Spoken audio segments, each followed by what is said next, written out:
say welcome. We're really glad that you're here. We are really sorry for the technical difficulties that we were just experiencing, and we're happy to be having this first New Director, New Contractor webinar. So for those who don't know me, my name is Karen Gans, and I'm the Training and Technical Assistance Manager with the ECEAP program at the Department of Early Learning. I also have Leah Capili and Kelsey Schaefer in the room with me, who are other ECEAP team members. In addition, I've asked some experienced directors to join us on the call for this webinar.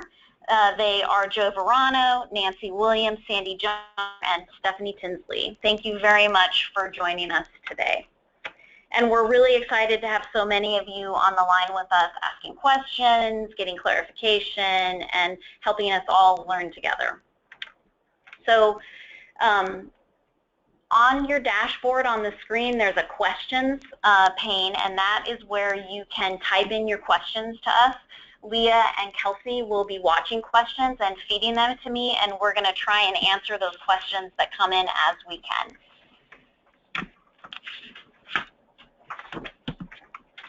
Okay, so I'm going to go back to the PowerPoint for just a moment here and say that today, here's our agenda for today.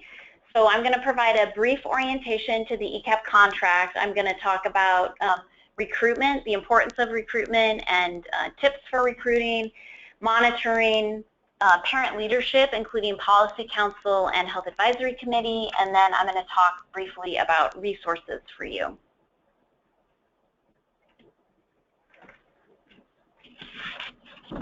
Okay, so the ECEAP contract. This is a brief overview that I'm going to be providing around the contract, really just to orient you to the contract and to point out the importance of really getting to know your contract and to refer to it often. I will also let you know that we're in the process of developing a 3-part new director or new contractor orientation webinar series, and we anticipate that this is going to be available online in the first part of January. It's in that orientation webinar series that we're going to take a much deeper look into the contract and the specifics of the contract to help you organize your thinking around implementing ECEAP services in compliance with the contract. So I'm going to go back to the Department of Early Learning website and go back to the contract. I'm going to go back up to the top of the contract. So I got to the contract on the Department of Early Learning website. We have a documents page that you probably saw me getting to, but you couldn't hear me talking about getting there. But I got to there from the Dell website. And it's the same way that I showed all of you at the directors meeting as well. So this is a sample contract. It doesn't look exactly like your contract. It's just the general version of the contract that we have for the year, and you can always find it at the bottom of that documents page. I'm not going to go, obviously, for a brief overview through all of the sections of the contract, but I am going to highlight a couple pieces that can sometimes trip up contractors. So the first one that I'll focus on is prior approval. So this prior approval section is one that sometimes can catch contractors off guard, the types of things that they need to make sure that they're talking with the Department of Early Learning about. So I won't go into detail around all of the pieces to remember. It's listed right here, but just to remember to keep that in your mind, the kinds of things that you need to be contacting your pre-K specialist about. So then the next thing that I want to do is I want to go down to Section 7. Section 7 is additional health and safety requirements. So this is the first example where we have the contract having the most recent updates for the requirements. So for those who don't know, the program performance standards are revised periodically, while the contract is updated yearly, or sometimes more than yearly it is updated, and that has the most up-to-date information in it. And here you'll see this is where we've listed additional health and safety requirements that are not listed in Section D of the performance standards. There's information around teaching strategies goals, early achievers participation. Here's another area where in Section 10 you'll see that there is an early achievers coach. So you'll see in Section C of the performance standards, really all of the other roles in ECEAP that are monitored are listed in Section C, and the coach role was developed after the performance standards, the last performance standards were revised. So all the information about the coach's responsibilities and educational requirements are listed here in Section 10 of the contract. The same is true for staff qualifications and professional development, because when the performance standards were last updated, the merit system was not up and running. So now merit is up and running, and that is where everyone puts their staff qualifications into. So you'll see there's information around ELMS here. And then we have the rest of the areas listed. I'm going to go down now to the next section. So this is your budget sample, pretty straightforward. And then these are your general terms and conditions. So with your general terms and conditions, you have a lot of very specific information around your compliance, the laws, rules, and regulations. If you have any questions about any of these sections, then it would be important for you to contact the pre-K specialist that works with your program, and they can help you sort through those. So really I'm trying to get down to the deliverables calendar, but trying to not make you too sick by going too fast.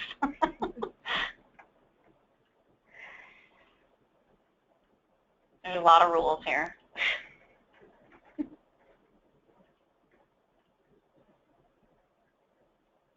Okay. So here's the deliverables calendar. So the deliverables calendar is really an outline for you in table format of what's due to the Department of Early Learning. It's important to create a system for yourself that has you able to meet the deliverables on time. That is, I would say, one of your largest jobs as an ECEAP director, although you have a lot of big jobs. This is definitely one of the big ones. And doing this ensures that you don't get follow-up calls from the pre-K specialist that works with your program, and it ensures that you get paid on time, all kinds of important things. So when you look at this format, you can create due date reminders for yourself. It's an easy way for you to be able to assign jobs out to other staff in your program to be able to support you in making sure that the deliverables are met on time.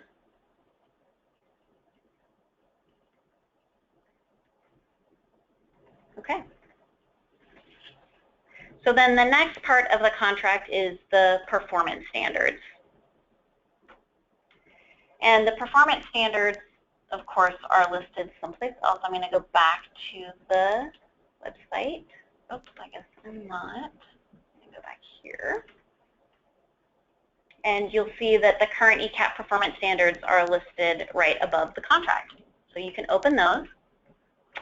And the performance standards are broken down into different content areas. And it's really important as an ECEAP director for you to know sort of what you ultimately are responsible for with the contract.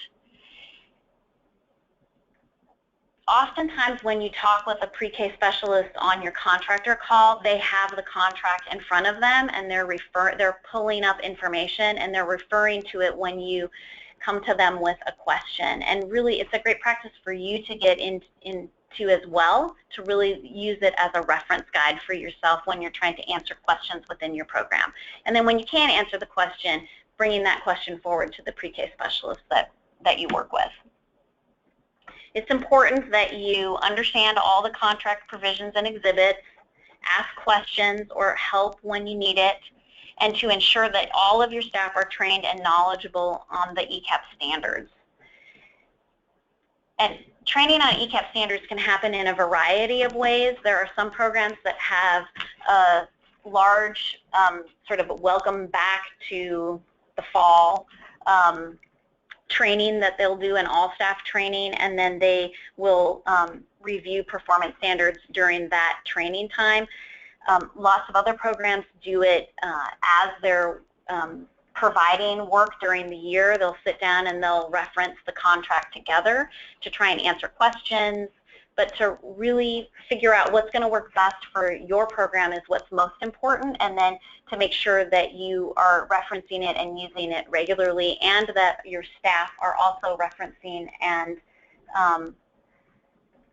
that they're referencing it and understanding it and knowing it as well too. That when we go out on review, that seems to be one of the hardest parts, that we see that the contract really is understood at all levels of the program, all service areas. And then ensuring that the contract provisions are met, including the performance standards. So as the director, you are ultimately responsible for all of the ECEAP standards, and this, however, really section A, B, C, and G are the ECEAP standards that really are key to the director's role. Doesn't mean that other people can't be helping, to make sure that those contract requirements are being met. But typically what we see is that usually it's the director that is focusing on those areas. So I'll say them again. That's sections A, B, C, and G. You may also, as a director, you may also be responsible for content sections if you don't have other staff that you've assigned to be responsible for those content areas.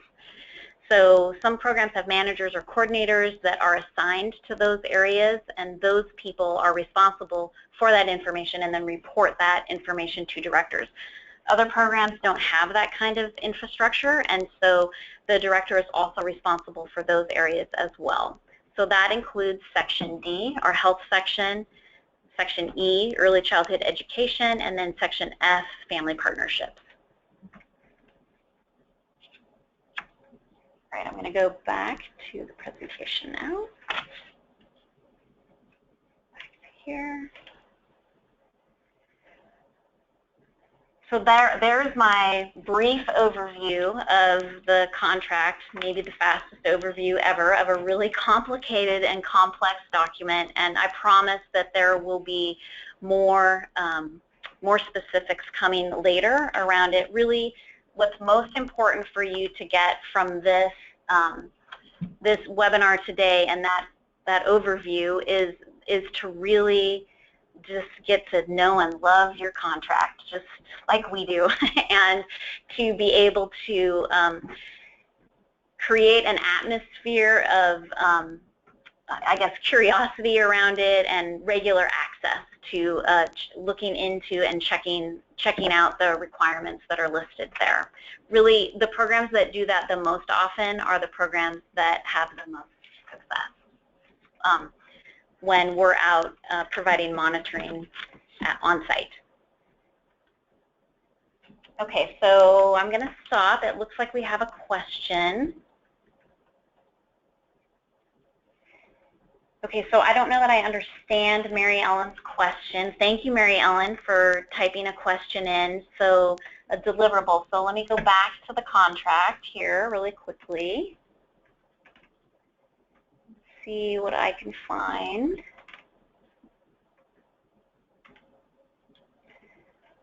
So it's an early achiever question that you have. Go back up to the top.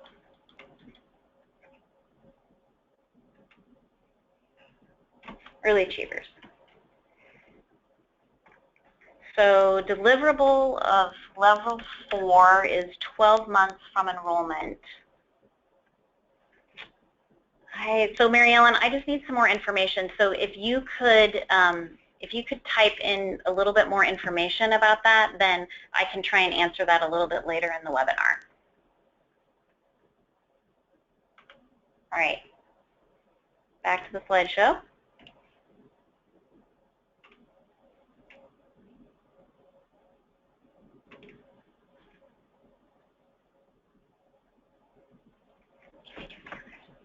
Okay, so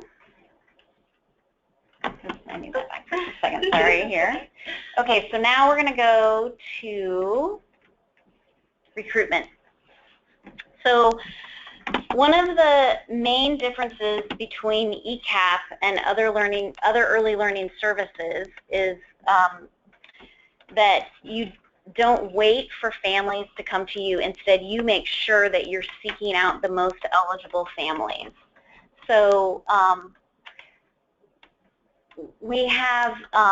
have some information that we've collected over the years when we've gone out on monitoring visits, and I want to share some of those with you.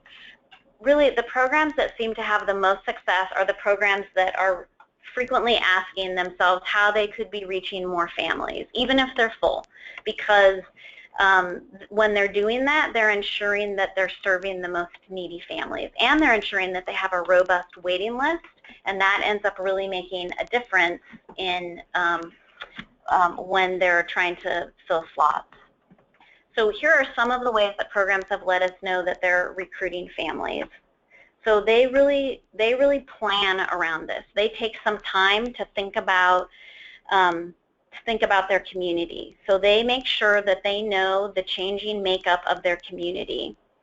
And generally, there's an ebb and flow to populations and communities, and they find out things like what languages are eligible families speaking in the community. And if they find that out, then what translation services are available so that they have materials that are out in the community that are in eligible families' languages. They're finding out what immigrant populations are growing in their community and how they can plan for and be prepared for that as a program. They also sought out eligible families.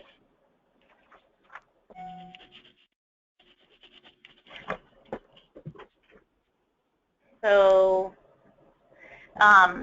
they've done this through print, through flyers, postcards, ads. Some people take out ads in newspapers, on buses, and on radio as well. And then they also did the great work of providing high individualized, high-quality services, and then asked families to encourage others that they know to sign up for ECEAP. They also asked parents for input around where and how are the best ways to find more eligible families, and then they made changes to their practices as well.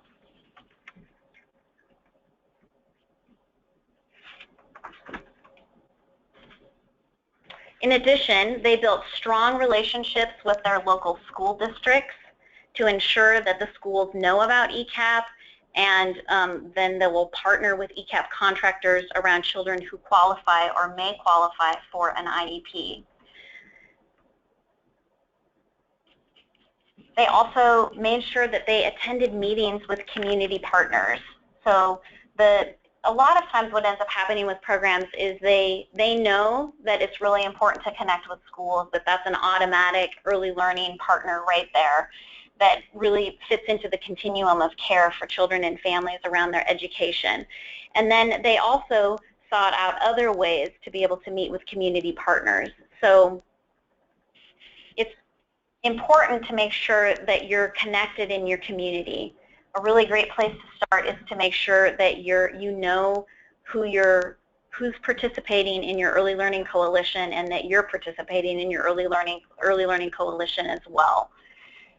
talking with other early learning providers really has been key for successful enrollment and eligibility in all of the communities around the state. And when there's strong partnerships around that, programs are really helping to make sure that they're individualizing for families and serving them in the best way possible. So if you don't know about the Early Learning Coalition in your community, make sure that you check in with your pre-K specialist about that to help you find out how to get connected to that. So there are other kinds of meetings that are also important to make sure that you or your staff are attending. Those include local health meetings, meeting with your local DSHS offices or your CSO offices most specifically. CSO offices serve families who are on TANF, and many of the families that you serve are also on TANF, so there's a great natural opportunity there to share information about families. These programs also are meeting regularly with community leaders to find out information about what's happening in the community and what information they need to be preparing for with their community in growing their program. And then, you know, in smaller communities, programs are making sure that their information is out in the places where families are accessing services. So that's going to be medical offices, dental offices, community service centers, and then, of course, through DSHS offices. One of my favorite stories is when one of the programs said that really one of their best places of recruitment is with the local grocery store and the checkers, because the checkers in that small community, they know when someone comes through that line that's new to town, and they all tell them about the ECEAP program when they come to town and tell them that they should really check it out. So there's all different kinds of levels and ways that people are making sure that information is getting out and families are finding out about ECEAP. So there's my little overview about recruitment, and now I'm going to unmute the directors who are experienced. So Sandy, you've just been unmuted, and Joe, you are unmuted. So can you guys share information about how you have implemented recruitment practices in your programs to make sure that you have a robust waiting list? So this is Joe, and we're a large program, and we contract out our services. So we actually have all of our agencies, our sites we work with, do a recruitment plan every year, and then we, the county, who's the contractor with the Department of Early Learning, we have a recruitment plan. We also do the DSHS mailings, which I know was just in the reminders and links last month for people who want to get those labels from DSHS offices. And we do, you know, pretty much all the things you just summarized, Karen. But I'd say, you know, certainly the parents often have ideas. Like our parents wanted us to do postcards several years ago, so we did that so that, you know, they can give postcards to their friends or just people that they see in the community with young children. We've definitely done, you know, on-site recruitment at like WIC offices, you know, places where we know, especially WIC offices is a great one because all those families are eligible for ECEAP. And again, if you can do a staff presentation there to their providers, or if you can do, recently with one here in Everett, we created some posters and built, you know, signs that they could put up so that families, as they came in, could see information about our ECEAP services. Last year we had another parent who wanted us to put some ads on our buses, which we had never done before. So we did that, and it was actually kind of pretty inexpensive to do it, considering, you know, the number of ads we could do for a certain price. I'd say, again, just to be aware that it does really take work. Families aren't just going to know about your program. Certainly word of mouth, you know, from other parents is really good, but you definitely have to keep at it, and it's kind of an all year-round activity to just, you know, get the word out there. And certainly, as Karen mentioned, knowing your other community agencies, your coalition, your health providers, you know, the other people, because, you know, and also the other thing I would mention is your churches, because they have, of course, a lot of families and want to support their families and their communities. So any, you know, religious affiliations would be other providers to work with. Thanks, Joe. Sandy, do you have other things to add? Yeah, thank you for asking me to be on this too. But one of the things I wanted just to follow up, we actually set up tables at the CSO office at the beginning of every month when typically clients are coming in, so that we can, then they, as they're waiting, they can come over and talk to us and be able to find out about our ECEAP program. So that is, and we're in all the parades just for that, and we hand out things to all the participants on the sidelines about our program and contact us. We're enrolling now. And I just wanted to follow up. Joe has a really good point about parents are really a key asset to helping recruit, and we give them applications. So when we're in that really major recruiting time in the spring and early summer before they take off for the summertime, they help us by passing out applications to their neighbors, to their friends in the grocery store. If they see a family with little ones, they can talk about the program and their experience, and here's an application. One of the things too, we put up banners on all of our school district, our main elementary feeder schools in our county. They've given us permission to put up banners on their fences that are around where the main traffic goes, so that that awareness is there. It's really, another thing we do is we do radio ads as well as newspaper, but also we have talk shows like through United Way, and there's different talk shows that happen on the radio, and we make sure we're connected with that so we can get on their talk shows and talk about our program and about the enrollment process. So that gets out there. We also do that in Spanish because locally we have a Spanish station, and so we do that as well in Spanish. I think that's, otherwise community partners is really a key, you know, that's a key piece to helping with that recruitment process. That's about, you did a good job already. Well, thanks for that. Actually, what you two just added, it's really helpful to just have the reminder of, you guys just went a little bit more in depth into it, and I think it just really is a great example of the depth of work that needs to happen in this area. And if you are, if you've been a private child care provider and you've just been used to families just coming to you, this really is a different shift and a way of thinking about really making sure you're going out and recruiting the most eligible families in your community. And I think that, Joe, what you said is it is really a year-long activity. It's not just, it's really hard for people who are providing services in school districts, because really that school district really has that big fall startup time, and it's important to remember that recruitment really is happening all year long. Mm-hmm. So thanks very much for that information. Hey, Karen, this is Joe again. Can I add another thing I thought of? Another thing Another thing that we do, and again, we're a large program, so it may not be possible for, you know, others, smaller ones to do this, but in your own way, think about how you can always be promoting your work.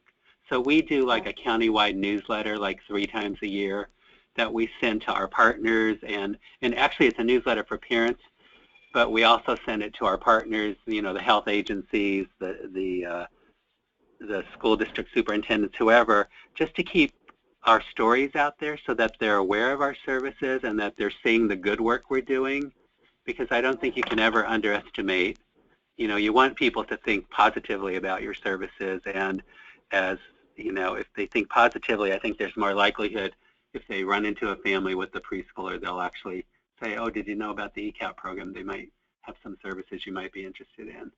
So I think always that promoting your work, it's really, you know, something in social services we're not always the best at doing, I think, but it's really important in a state-funded program that we're always doing that so that people can see the value of their tax dollar kind of thing. Right. I do think that that's really important, that coming from a state-funded aspect and making sure that people really hear about it and know about it and understand it in your communities. Yeah. Okay. Thanks, you two. And I know Stephanie was trying to get on, and it looks like maybe she hasn't been able to, so I think it's just you two on the call, just so that you guys know. Okay. All right, I'm going to move on to monitoring. So this is specifically a question that we got from Teresa. Thanks, Teresa, for asking about A1 monitoring. So I'm going to provide a little overview, and then we'll turn back to Joe and Sandy. So ongoing monitoring is how you ensure that the services that your program provides meet the performance standards, and that staff are providing a high-quality learning experience to children and families. Monitoring, really, I have seen monitoring is how programs grow. When they get information about what they're doing that maybe isn't quite meeting a performance standards, they then seek out other information about how they could improve in that area, and then that often opens up a whole new area of learning for program staff and may even help move that program in a new direction. So I'm going to just provide, again, a really brief overview of the types of monitoring that are important to build into your program practices. So I really see two areas of monitoring. One is ongoing monitoring, and then the other is more of that big picture yearly monitoring that happens or can happen. So ongoing monitoring is going to include monitoring like classroom observations, and you're going to be making sure when classroom observations are happening that you're viewing the classroom through the lens of the Section E performance standards. And then for this year, we know that really there's also a large focus and emphasis on class and ERS in preparation for data gathering with the University of Washington. Other ongoing monitoring that directors need to be participating in on a regular basis is going to be database reviews. So that would include the ELMS reports that you can view online now. Those have not always existed, and the world really is a better place for directors with ELMS reports, some of those ELMS reports, because it gives you some very specific information that directors really didn't have that level of live, up-to-date information around what was happening in their program and what they needed to focus on and help staff focus on. Another database where you can get reports and information is, of course, the TS Gold database as well. And the pre-K specialist that works with your program is supporting you in that by reviewing reports with you on contractor calls, and then they will also support you once TS Gold assessment due dates are due by touring that assessment, that database with you as well, and talking about the information that you're finding based on the reports and information that you're seeing. Other ongoing observation that you're going to want to make sure you're having happen in your program is going to be file reviews. So looking at enrollment and eligibility and making sure that the performance standards are being followed when parents are being enrolled in the program. Looking at the files of what's happening with family support and parent-teacher conferences. So typically what happens in programs, and this is what happens when we come out and we provide monitoring on site, full monitoring on site, we'll look at a sampling of files. So that's what we encourage you to do as well, to look at a sampling of files in your program and the documentation that's happening there, and ensuring that they're the documentation's meeting the performance standards, and then making plans if their documentation doesn't meet that information. And then if you find problems, then collecting more files to look at to make sure that you're getting the whole picture. And then other kinds of monitoring really is finding ways to make sure that you're getting feedback from families on a regular basis about the services that they are receiving in the program. Programs that find a way to really be able to hear parent voice and give them an opportunity to talk about the experiences, those are the programs that really are finding ways to really individualize for families, and the families really do help make the programs stronger. Then there's this other category of monitoring really that I sort of see as the yearly monitoring. So one of the things that's part of yearly monitoring is the self-assessment. So self-assessment is required in the performance standards, and I'm going to go back to the Dell website, and I'm going to go back to here and show you that listed here on the documents page there is a service area agreement, which I mean, not service area agreement, there is, oh, maybe it got taken down. Let me see. I'm not seeing it. Well, soon there will be a self-assessment. Usually we have the most current version of the self-assessment posted on the website, and we're getting to the time of year where we're going to be putting it up to make sure that you have access to it. So sorry that I wasn't able to show you that. I was hoping that it was up. All right. So so self-assessment is one, and then making sure that you are having fiscal audits happen, that you're completing community assessments when they're due.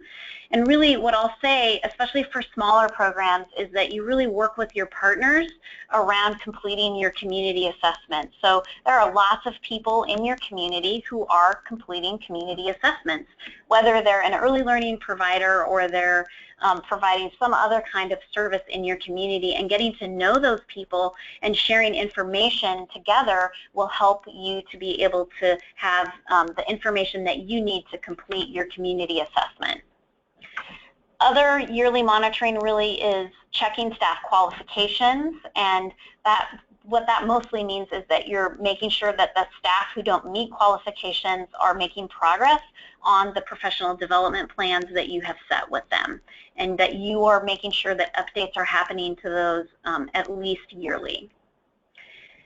Making sure that you have some kind of system that allows you to be able to track that staff are completing the required trainings that are listed in the performance standards. So that's like the bloodborne pathogens training, CPS training, those types of trainings.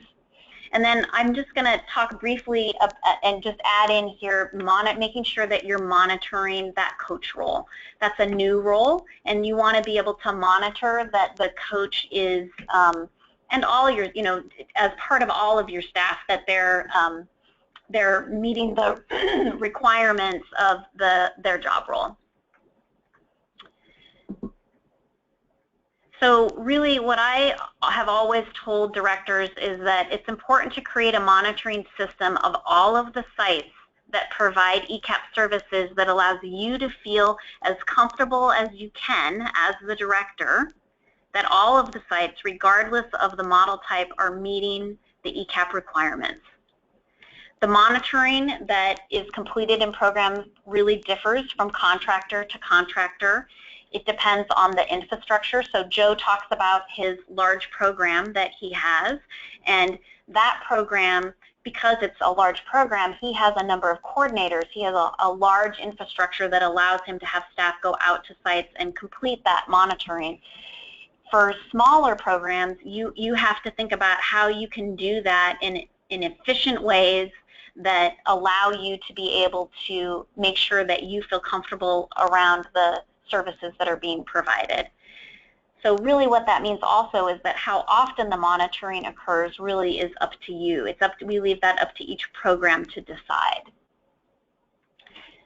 I'm going to go back online for a moment and just show you a resource of what one program created.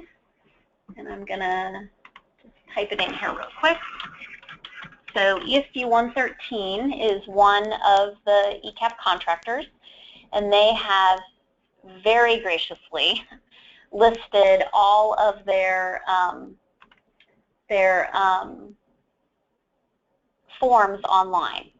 So they have their forms, their policies and procedures, information about their program. It's important to know that this program is a Head Start ECEAP program, so some of their forms are specific to Head Start, the Head Start requirements. However, at the bottom you can see that they've created this ECEAP performance standards monitoring tool. And this is a great example of the kind of document that you can create to just help give some structure to monitoring. So what they've done is they've essentially taken the 2014 ECEAP performance standards and they've turned it into a monitoring tool. So we just have them all listed here. Go down, you can see. They've just put it in table format so that they can go out and they can really look and have a comment section for each part of the performance standards. I would encourage ECEAP contractors or directors to make sure that you also create something similar to this for the contract as well, and the pieces that we've put in that are in addition to the performance standards, because that will really help you with your monitoring and how you're feeling about how you're meeting the performance standards.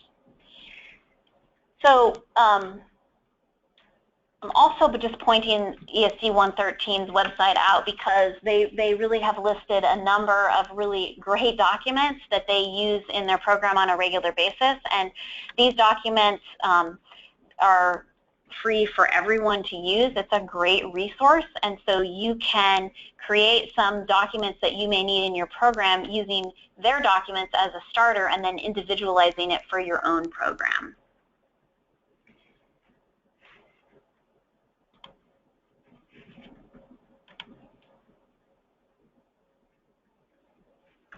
Okay, so now I'm going to unmute Joe and Sandy. Sandy, you're unmuted. Joe, I'm just about to unmute you.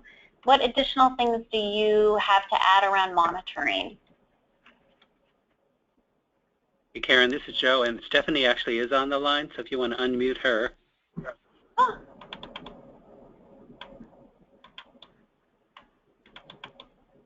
So Stephanie, I can't find you. Your name is not coming up, Stephanie, for me on the screen to be able to unmute you. I'm really sorry. Maybe you can type what you would want to say in the questions section, and then we'll see if we can try and get your voice in here that way. So in the meantime, Joe. Yeah, a couple things that I thought of as you were talking. For community assessments, you know, in your community, there's a community action agency. I happen to work at the county, and we are actually the community action agency. So they're required to do community assessments every, I think it's probably 3 years or so. So they would have information.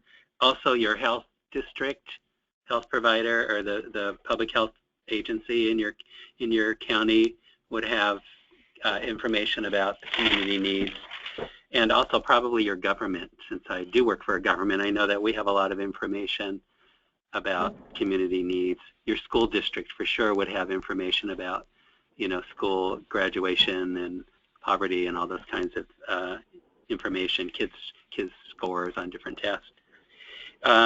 When you were talking about the different reports in the ELM system, one that I'd suggest everybody look at is the child demographic. So it talks about, if you go into that report, it talks about who you're actually serving in terms of the age of the kids and the ethnicity, but it also talks about, you know, the needs of the families. So how many families have mental health needs? How many families are CPS for our kids? a lot of information. I know when I first started looking at that, I was actually shocked at the needs of the kids. I guess, I don't know, I must have been pretty naive about who I thought we were serving, but I didn't really realize there was so much trauma, and that certainly impacts the kind of services that we need to provide for the families.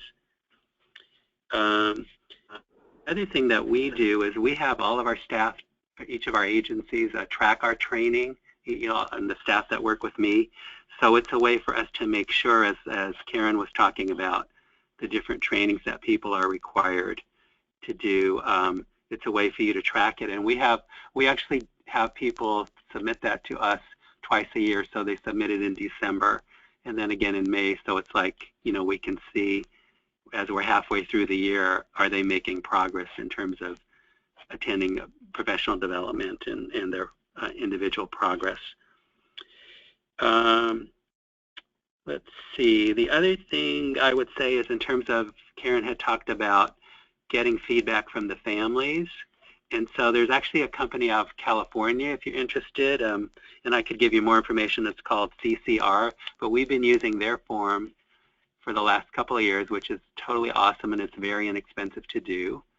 Also, I mean, you could obviously just create your own form to get feedback from families, or you could certainly talk to families. And then the other one is actually for a policy council. We actually use a specific, very informal forum. It's kind of like, what do you like about our meetings? What would you like to change? What kind of training would you like? It's maybe 6 or 7 questions like that. But it gives us feedback from the parents on what they find useful and what they really want to learn about. So those would be some of my ideas on the monitoring.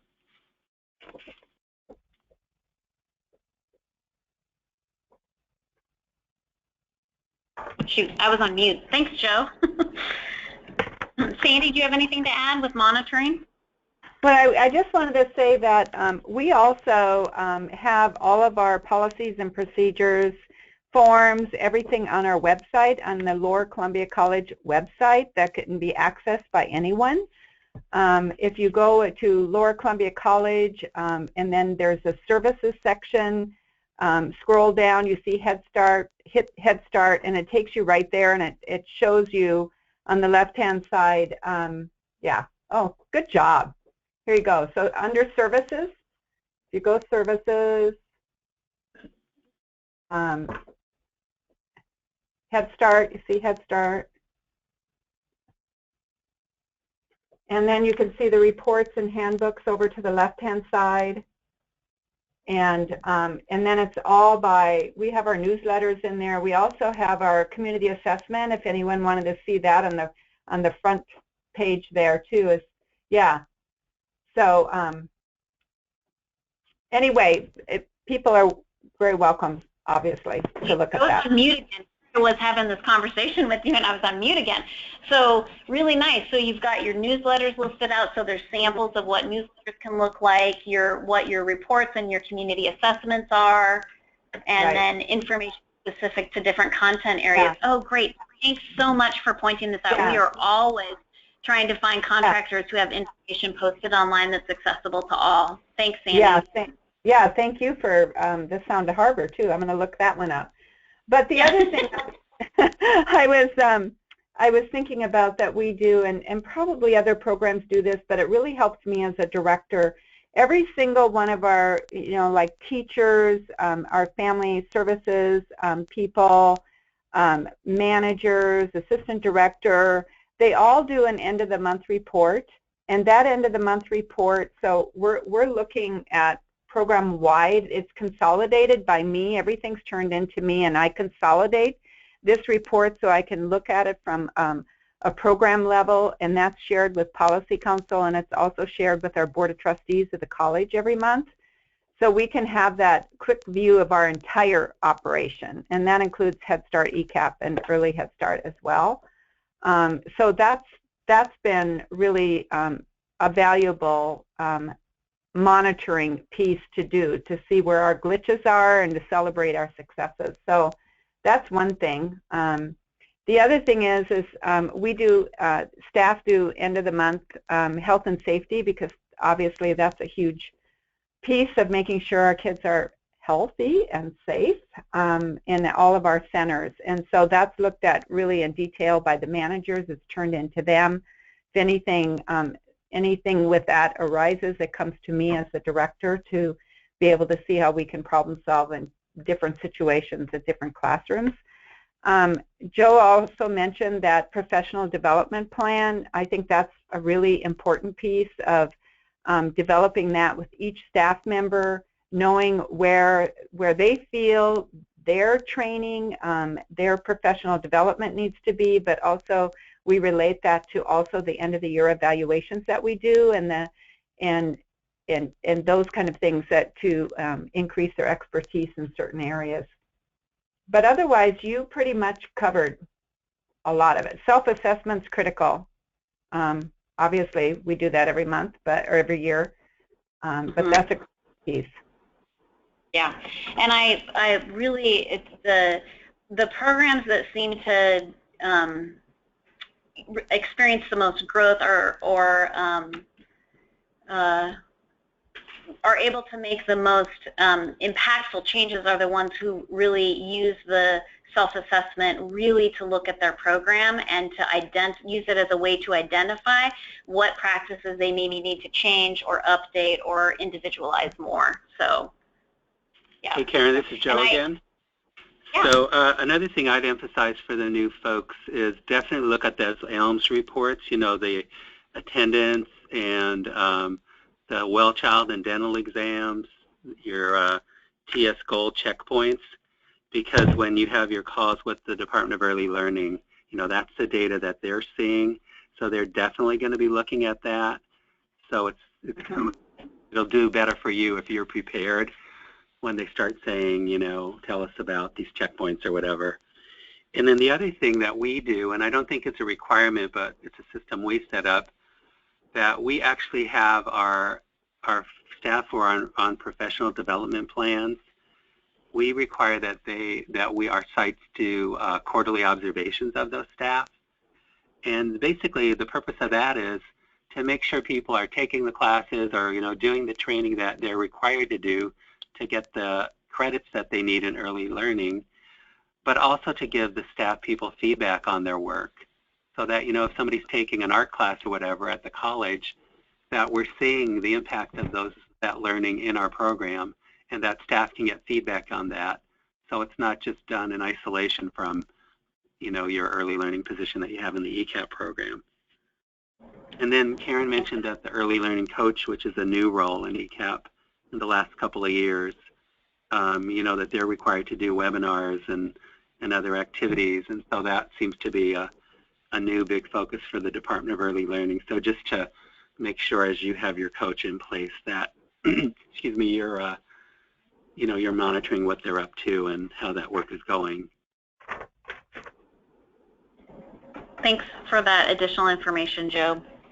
I'll just say that it's true. We are looking at the data in ELMS prior to pre-K specialists having calls with contractors, and it really is intended. It used to be that the old data system that existed with ECEAP was a data system where really only ECEAP had the information, and then we shared that information with directors on calls. And sometimes that was surprising, sometimes it was, you know, not completely up to date. And so the benefit of the ELMS reports are that you can get that information, look at it ahead of time, be prepared for the call, and be ready to talk about what ideas you have around lower numbers that you may be finding, or what you found out about why certain numbers are where they're at, so that it can be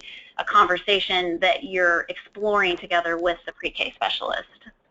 So that was, I just wanted to emphasize that. I liked that you talked about being prepared for that call, Joe, and we really see that as a partnership in sharing information and kind of diving into it together to see, you know, next steps to take to make sure that meeting the requirements.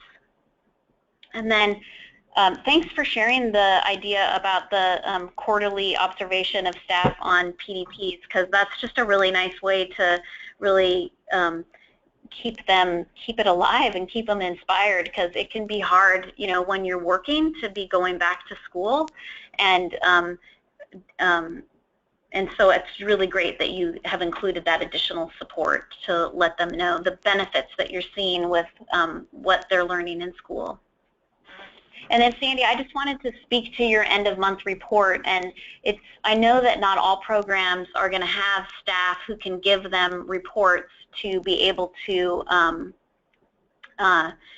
review at the end of the month for the director, but it's a great reminder that directors can create in smaller programs can create their own end of month reports just to help them stay on top of the data and the information and help them really thinking about next steps and what they need to be focusing on next, and making sure that they set aside that time to really be able to look at where the program is at and what needs to happen next. And the call with the pre-K specialist is a great way to sort of help warm you up for that.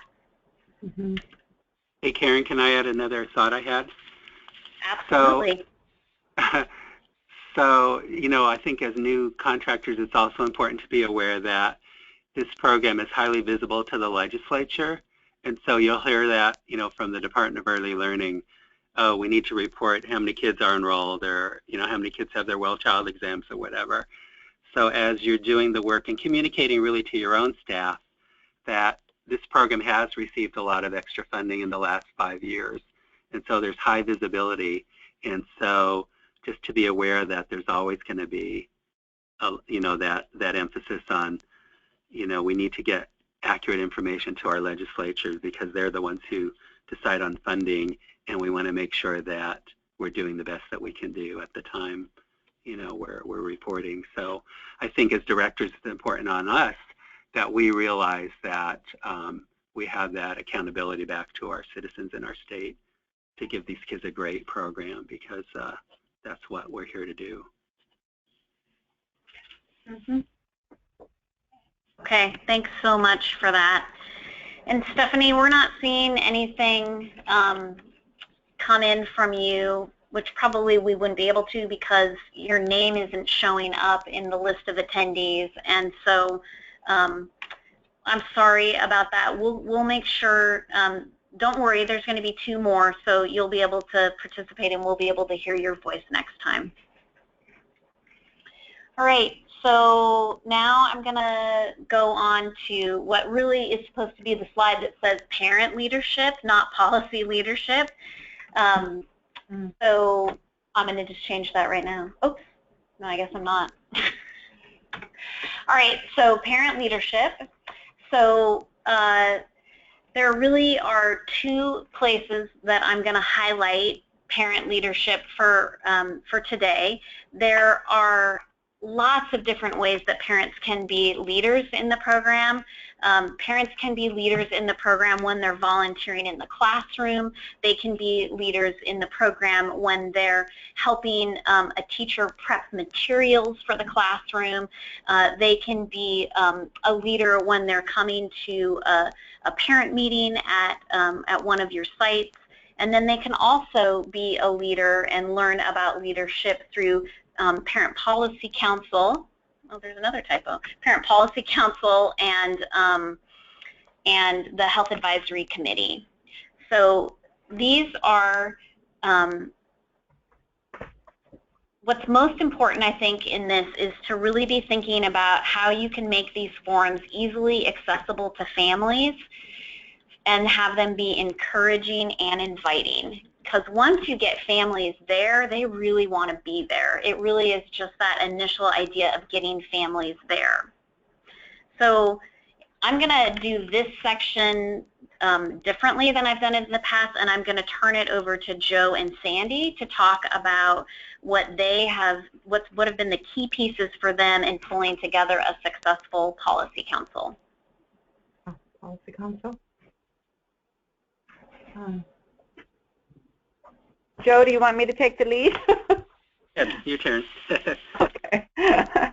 Well, I was thinking you were also going with other ways to involve parents besides Policy Council, but as far as Policy Council goes, you can talk about that too. Hey, Sandy, okay. this is Karen. You can talk about that too. Okay.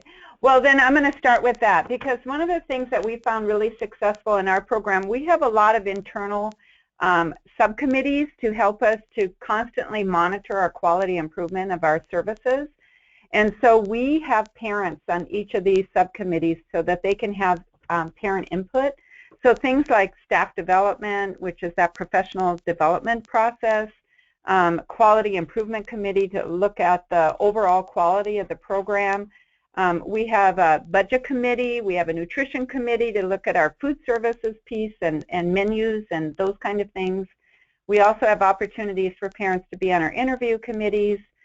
We have an education outcomes committee that looks at all the data quarterly from the input on the teaching strategies goals, and then looking at it program-wide in order to develop school readiness goals for our program. So I can go on and on and on. There's a big list of them, but parents are very active and very involved in those committees, so we have their input.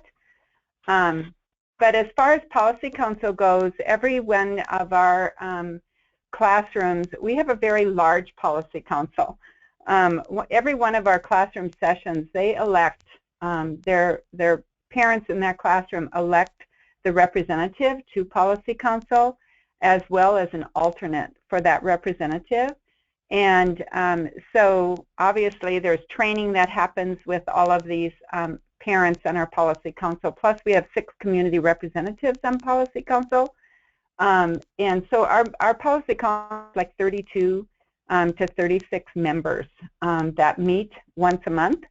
And within that, then the Policy Council themselves elect the executive officers of the Policy Council, which gives another level of leadership opportunities for those officers. And our training is pretty extensive, especially with the officers. We do actually a 2-day training with them to be able to have them really understand their roles and responsibilities. And one of the things that I hear over and over from community members that are on our Policy Council is they just love to watch the growth of the parent from the beginning of the program year to the end of the program year. And so with the Washington State Association too, with Joel Ryan as the Executive Director, there's opportunities there too. We have state representatives that attend those 2 meetings a year, so that gives another level on a state voice. And as well as the Parent Ambassador Program through the state, we've been pretty active in that, and I'm actually a really strong supporter of that, where parents can also develop deeper leadership skills through this program if they're selected across the state to be part of the Parent Ambassador Program. At a site level, we have parent center committees. So each of our site, we have 9 facilities. Each facility has their own officers of their own site that conduct monthly meetings, parent activities for that site, and the representative from those particular sites, when they come to Policy Council, I have it part of our Policy Council meeting where they actually give a site report. So all of us know what's happening at that site, and other parents can glean ideas and take them back to their site as well. So that's the Health Service Advisory Committee. Yes, we have many parents on the Health Service Advisory Committee as well. I know that's on the slide here. So those are some of the ways that we incorporate parents, not only volunteers in the classroom, but there's all kinds of ways.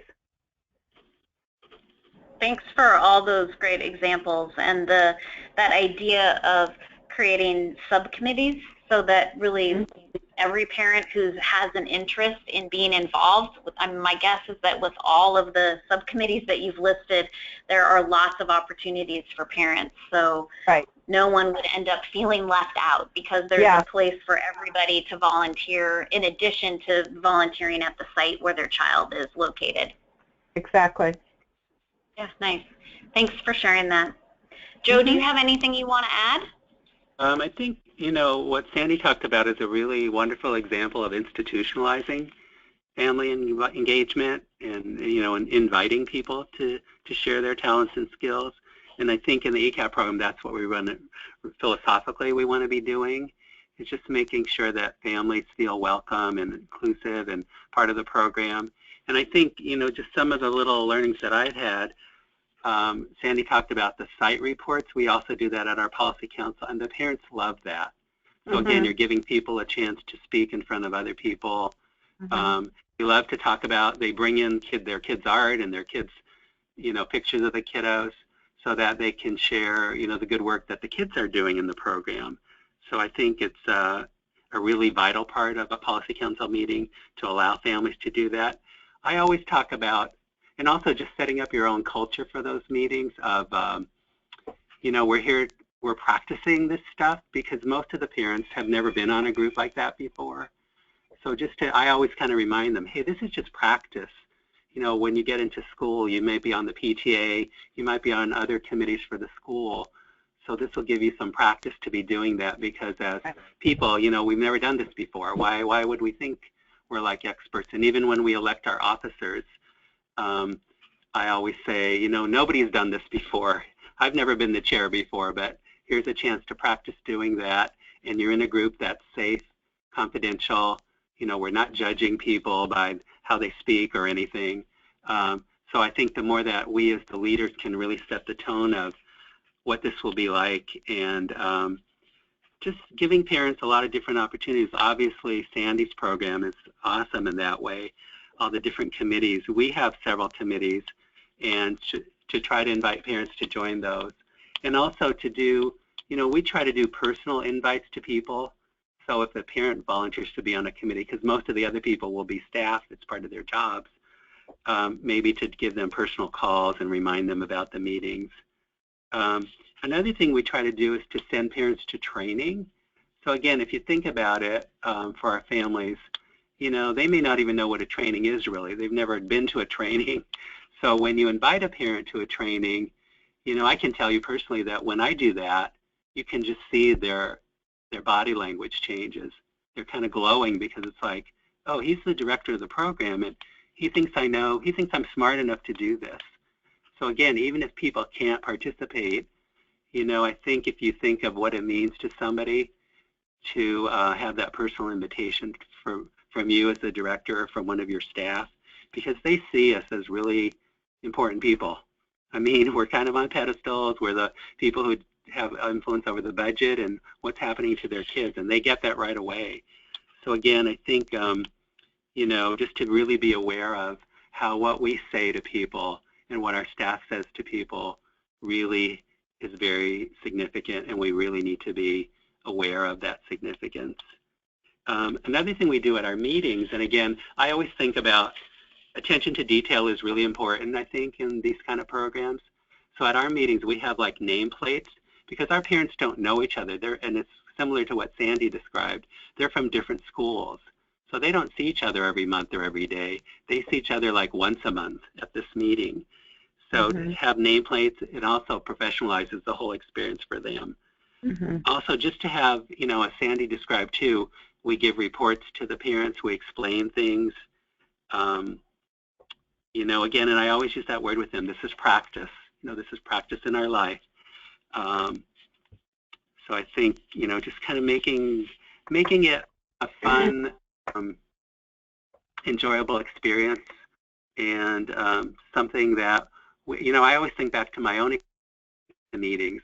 What makes me feel good and what makes me like cautious about things. And so I always try to remember the things that help people to feel comfortable and important and significant. And always remind them that they are the leaders.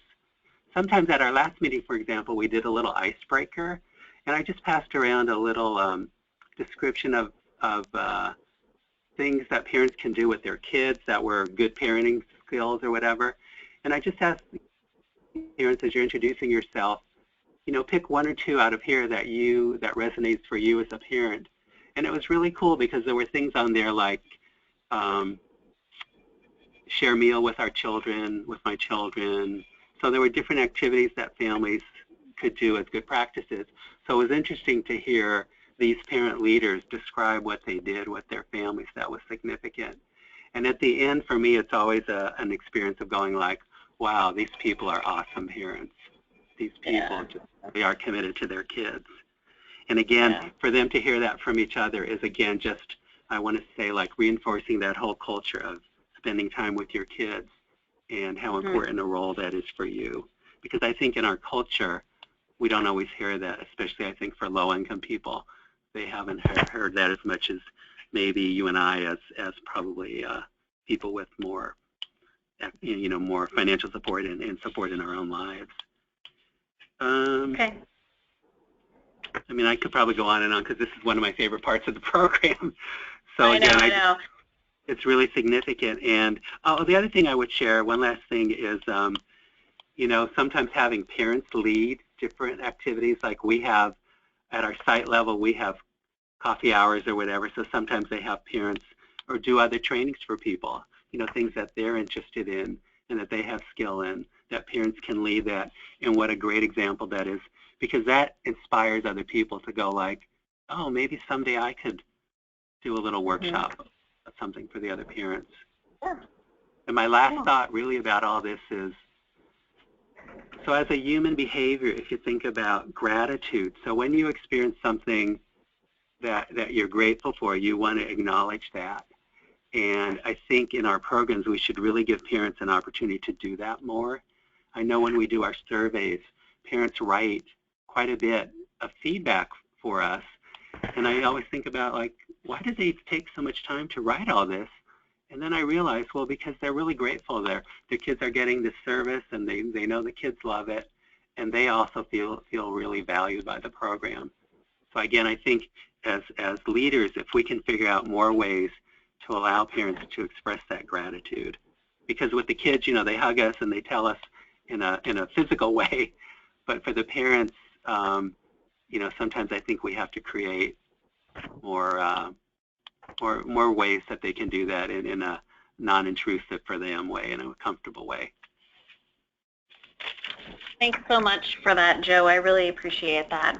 So, and I just love that you sort of ended this piece around the gratitude piece, the using the language of gratitude and giving parents and families more opportunities to be able to express their gratitude. Because I will just say, when we come out on monitoring visits, that is where we get such a clear picture of the programs and the services with the parent meetings, when we're asking parents questions about their experiences and what they enjoy most about the program and what their child enjoys most about the program. So it's of high value for us also. So thank you for sharing that. I realize, Sandy, that I think there's some people on the line who may not know what WASA is. So could you talk a little bit more about what that is and why it's beneficial to participate in WASA? Well, WASA stands for the Washington State Association of Head Start, ECEAP, and Early Head Start. Joel Ryan is the executive director of the Washington State Association, and it's on a state level. There's the programs participate in that on a state level. There's 2 meetings a year, one in February in Olympia, one in October, which is, this year it was in Spokane. There's a board of directors for the Washington State Association, so they do a lot of training. There's a statewide meeting, so elections happen on this board of directors, so there's opportunity for parents and to have a bigger voice and be more involved in a leadership role. Our parents absolutely love going to these meetings because of just being able to talk to other parents and being with other parents and learning advocacy skills and just general skills as a parent as well with these meetings. So I find them very beneficial.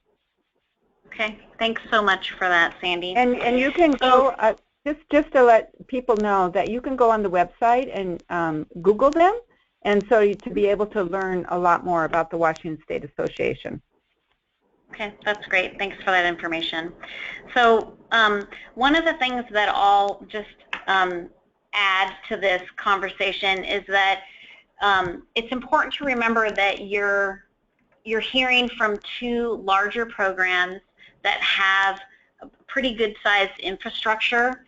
So they have multiple staff who are helping to make these meetings happen, and that it's really important to remember that when you're thinking about how you're going to implement a policy council or a health advisory committee, that you keep it manageable and you really keep it to scale with your program and with the staff that you have. And so what I'm going to do is I'm going to just really quickly share a small remote rural community example of how Policy Council happened. And this was at one of our smallest sites that we had at the time. And the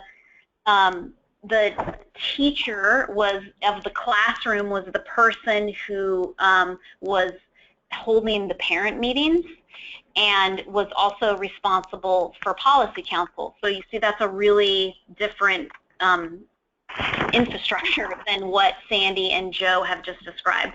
And so what that person did is they partnered with their local school district and got some really some topics for the parent meeting that multiple parents were interested in. And so they got, and then they made individualized phone calls like Joe talked about, and then she ended up identifying a few key parents who were coming on a regular basis, and then she started talking with them about this idea of Policy Council and how they could meet together and talk about overall program issues. And so it was a very small group meeting with like 3 or 4 people in attendance, talking about what was happening in the program and talking about what they could do to make improvements, essentially. The other thing that Shayna just pointed out, thanks Shayna for sending your question in, was where she could get more information on what a health advisory committee is.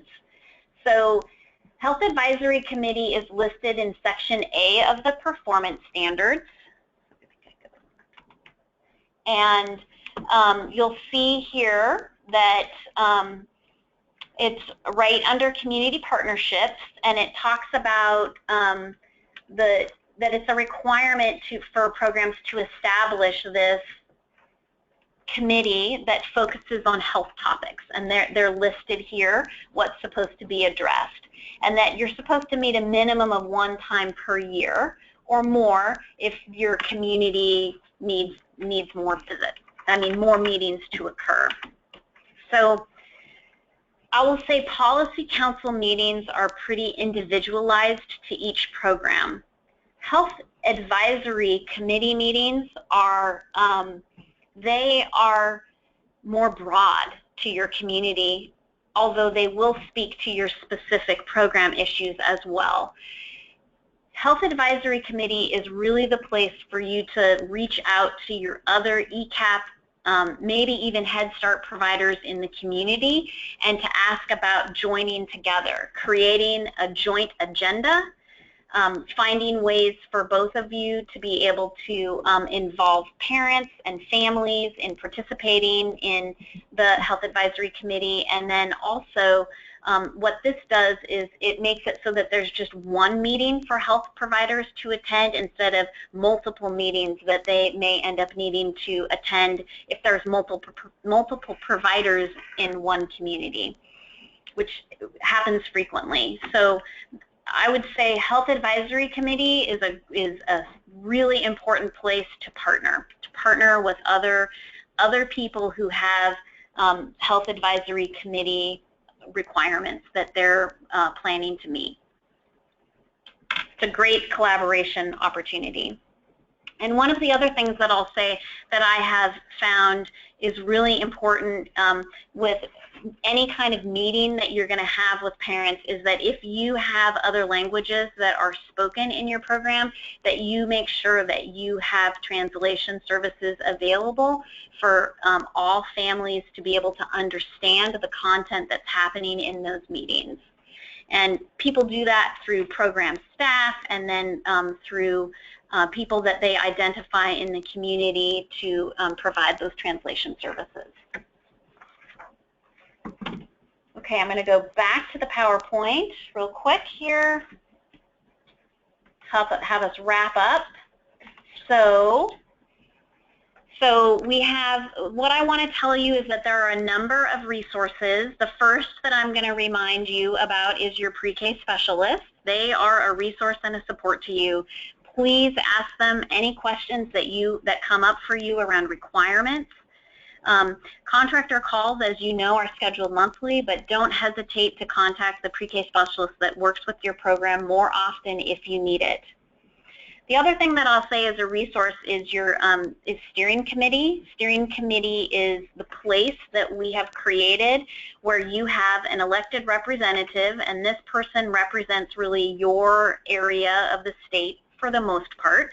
And these steering committee meetings happen monthly throughout the year, and it's a way for you to be able to ask questions, voice concerns, and provide input into state-level decisions when they are needed. So we, as a team at ECEAP, we will sometimes bring questions to the steering committee so that we can get input from all of you to help us make an informed decision. So I'm going to just really quickly, whoops, that is not what I meant to do, really quickly go to, there it is, back to the Department of Early Learning page. So I'm back to the documents page now, and I'm just going to go right here to reminders and links. So multiple reminders and links issues are listed on the website for you to access, and I can't tell you how many times directors have said, reminders and links, man, that is the place where you guys just put so much information in. And so I'm just going to give a little plug for reminders and links here and say that it is absolutely worth your time to set aside some time and look at the information that we've highlighted in reminders and links. We've tried to let you know what deliverables are coming up. We've tried to let you know what training opportunities there are. Sometimes we let you know updates about what's happening. So you'll see here, I don't have specific information at this time about families moving forward, but we've provided an update for you around that, asking you to share photos. There's all kinds of links and resources that we find through different listservs that we read, and then we think, oh, hey, this might end up being something that's helpful for an ECEAP contractor. So take the time to get to know or read your reminders and links. You should be getting it via email. If you're not, then you can let your pre-K specialist know. And then we've also just listed helpful contacts. So for ELMS, you want to use that email. For teaching strategies, you want to use the one that's listed. And then any early achiever questions would go to Minette Mason.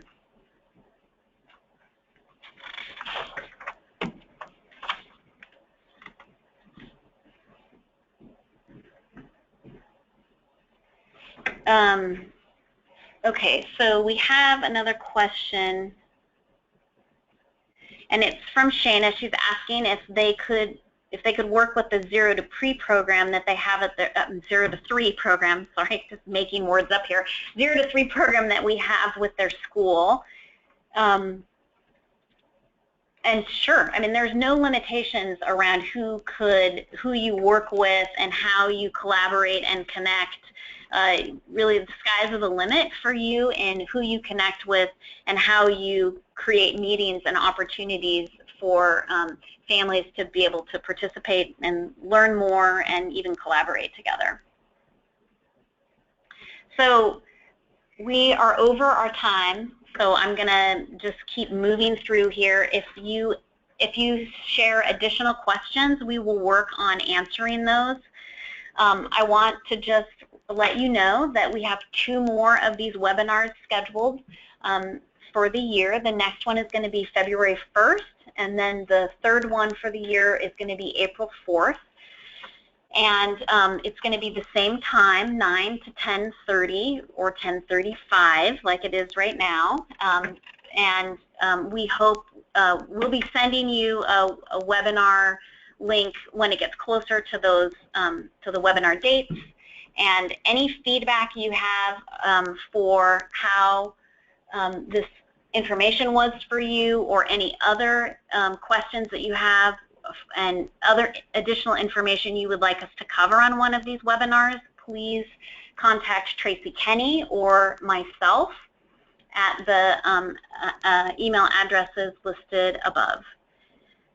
So thank you everyone for participating. It's really great to have so many of you on the call, and thanks again to Joe and to Sandy for helping me be able to really provide some specific answers to some questions that have come up for some of our new directors and contractors. I'm really grateful. And Stephanie, I'm so sorry that we weren't able to connect with you. Have a great rest of your month, and we'll talk to you in February. Take care.